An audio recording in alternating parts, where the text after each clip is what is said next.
So we're going to do PowerPoints today. So we're going to do a couple of in a series so a client can have a JPEG that they could put as their background and be able to add everything they need for their slides. So we're basically creating background templates for them to use in their PowerPoint presentations. So the average size for a PowerPoint is 1280 by 720.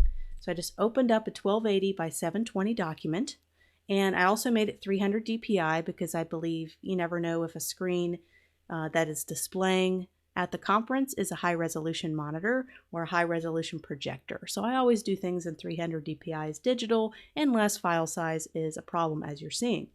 So let's do the PowerPoint slides. We're going to do a couple of different ones, and we could just do our artboard system and create lots of different ones here.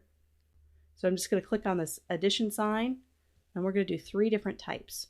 And what's great is we've already kind of have some setup here, but we are going to do this a little bit differently. So with PowerPoint slides, they need to be incredibly simple because there's going to be a lot of type displayed on the screen. So we're going to need to have a splash image. So this is the image that's shown before the PowerPoint starts. Maybe there's 20 minutes before the presentation starts, and then you just want to have a splash logo on there. So we're going to do something really simple. And maybe we can go back to our poster this time.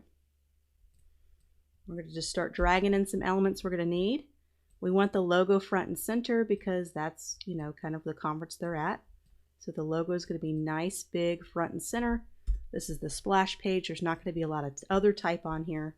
I think we can also incorporate the date. That's also something you'd want to have on a splash page. It's kind of where they're at and the date.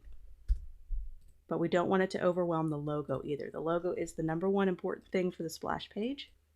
And so background, we can do any type of background here, and we can even switch around back to our postcard, or we could switch around to something even more simple like this one right here. I think this would probably be a more simple arrangement. So I'm going to drag in these elements one at a time so I can have maximum control over their locations. So bringing in all these elements and realizing I may need to do some modifications. And so what's great about our loose design system is we could do whatever we want as long as it's consistent with the brand. So I'm maybe bringing this 2020 over here, maybe changing it to normal or overlay, just trying to find a really cool presentation for the. So we're in Photoshop, and if we want to kind of update some of these colors, this is going to be displayed in digital via a projector, so we can really add more color and contrast to our photos and maybe even sharpen that a little bit. There we go, just simplifying the background a little bit more. I feel pretty happy with this kind of page here. Maybe I could screen back at 2020 a little bit. We can kind of play around with the coloring on that. But that's just a simple splash page. They don't need to add anything to this. It'll just be what's displayed. If they want to have a version without the date, you can basically do as many artboards as you need to and export them. I like to give clients a lot of variety, so I would do that. I would send one without the date, send one with the date, just so they can have maximum flexibility with how they create their templates. Okay, so the next couple ones are going to be background images where they're going to be able to put PowerPoint presentation, slides, bullet points. So these need to be incredibly basic.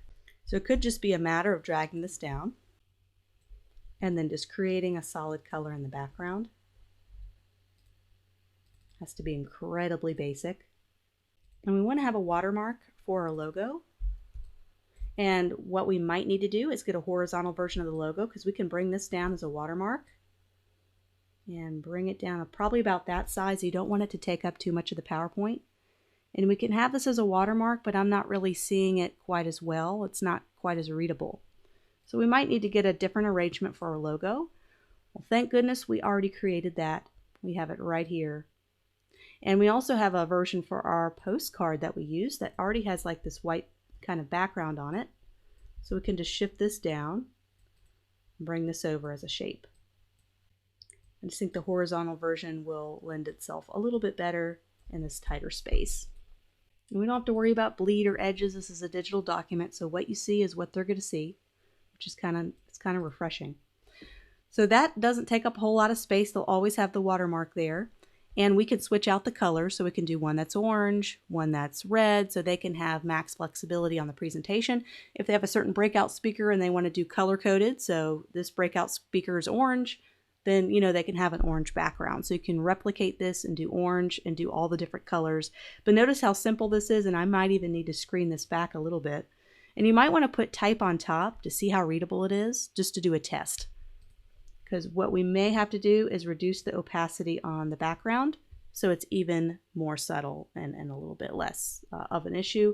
But once again, simplicity rules when it comes to PowerPoint presentation, especially the ones that are meant for type on top.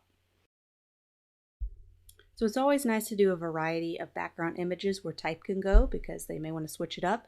So maybe not only just changing the colors, but having a slightly different arrangement. And we have some things here we can borrow. And it's always nice to have kind of a high impact one. So if they wanted to announce lunch or they wanted to put the schedule, they kind of have this two-toned look where they could put things here, they could put things here.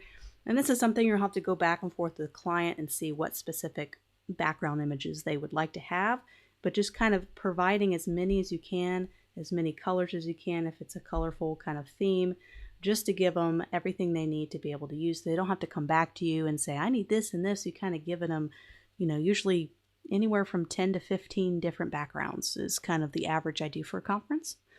And this is really easy. PowerPoints are great because they're digital and you don't have to worry about bleed or creating outlines.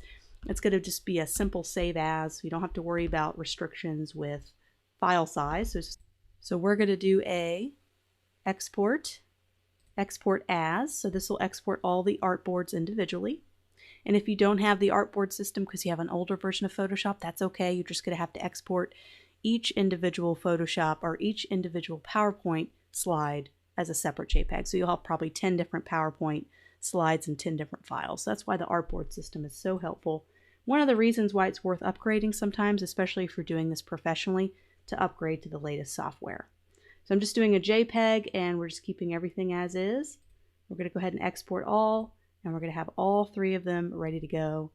And so we have a social media Facebook campaign. We have some PowerPoint graphics. We're really starting to get some of our digital assets together. It's going to make it a lot easier for us to do Instagram and display ads and all these other digital assets we're eventually going to need.